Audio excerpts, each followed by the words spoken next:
Viewers எல்லாருக்கும் வணக்கம்.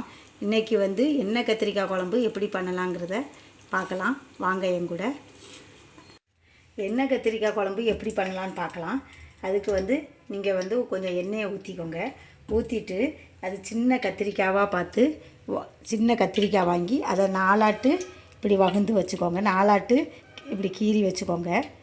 காம்பை பிக்க வேண்டாம், நாலாட்டு இப்படி கீறி வச்சுக்கோங்க. நம்ம இந்த கத்திரிக்காய் அவ்வளோத்தையும் எண்ணெயில் போட்டு ஃபஸ்ட்டு வதக்கி எடுத்துடலாம்.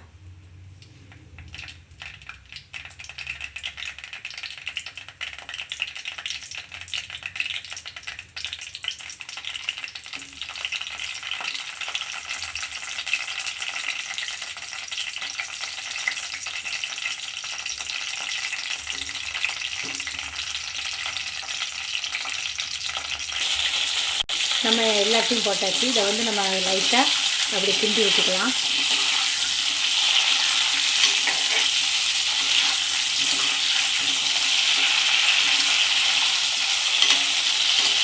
நம்ம கத்திரிக்காவை போட்டாச்சு. அடுத்து கொஞ்சம் மஞ்சள் பொடி போட்டுக்கோங்க.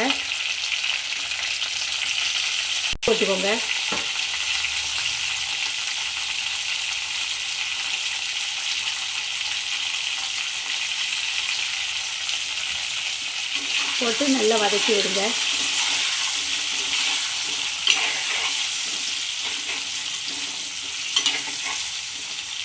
இப்போ இதை மூடி வச்சிடலாம்.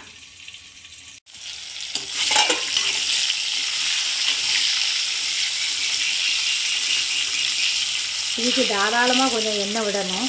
எண்ணெய் கத்திரிக்காய் குழம்புனால நம்ம எண்ணெய் கொஞ்சம் கூடுதலாக விடணும். மூடி வச்சிடலாம். தீயை கொஞ்சம் குறைச்சி வைங்க, மீடியம் ஃப்ளேமில் வைங்க.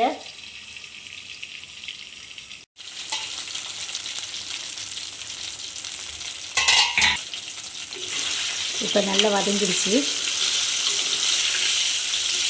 இப்போ கத்திரிக்காயெல்லாம் நல்லா சுருங்கிடுச்சு. இப்போ நம்ம இதை எடுத்துடலாம்.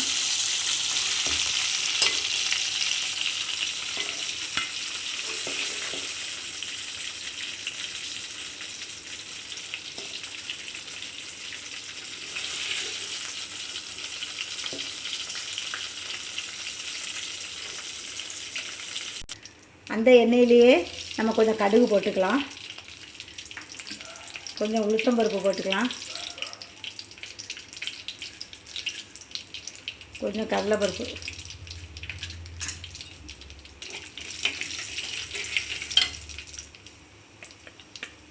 கொஞ்சம் காயப்பொடி, பெருங்காயப்பொடி போட்டுக்கோங்க.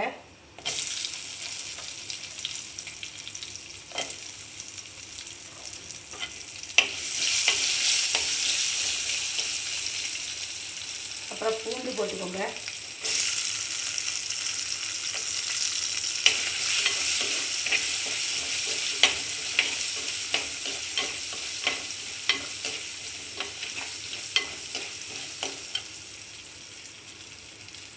கொஞ்சம் கருவேப்பிலை போட்டுக்கோங்க.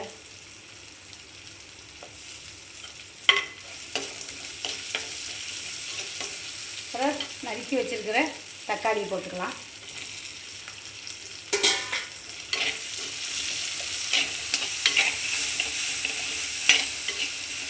கொஞ்சம் வதங்கட்டும், ஒரு 5 நிமிஷம் வதங்கட்டும். இப்போ நம்ம பொடி ஸ்பைசஸ் போட்டுக்கலாம். சாம்பார் பொடி நான் போடுறேன். நீங்கள் வத்தல் பொடியும் கொத்தமல்லி பொடியும் கூட இருந்தால் போட்டுக்கலாம். நான் சாம்பார் பொடி போடுவேன். ஒரு 4 ஸ்பூன் போடுறேன்.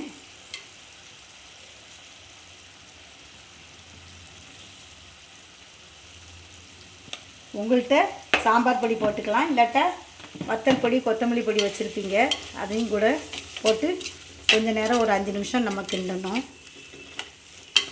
இது கொஞ்சம் நேரம் வதங்கட்டும். இந்த பொடியினுடைய வாசனை, பச்சை வாசனை போகணும். அது வரைக்கும் கொஞ்சம் ஒரு 2 நிமிஷம் வதக்கிக்கோங்க.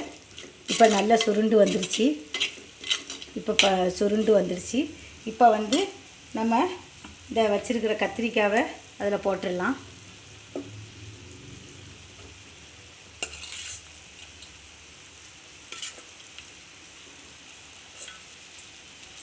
கொஞ்சம் புளி தண்ணி ஊற்றிக்கலாம்.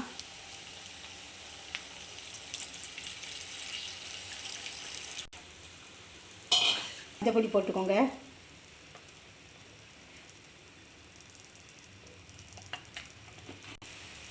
உப்பு கத்திரிக்காயில் கொஞ்சம் போட்டோம், குழம்பு தாயிலையும் கொஞ்சம் போட்டுக்கலாம். பத்தலைன்னா திரும்ப போட்டுக்கலாம். இதை லைட்டாக அப்படி மெல்ல கிண்டி கொடுங்க.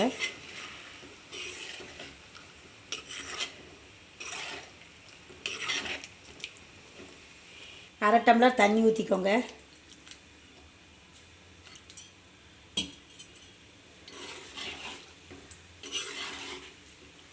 கொஞ்சம் கொதிக்கட்டும். நீங்கள் உப்பு சரியாக இருக்கா பார்த்துக்கோங்க.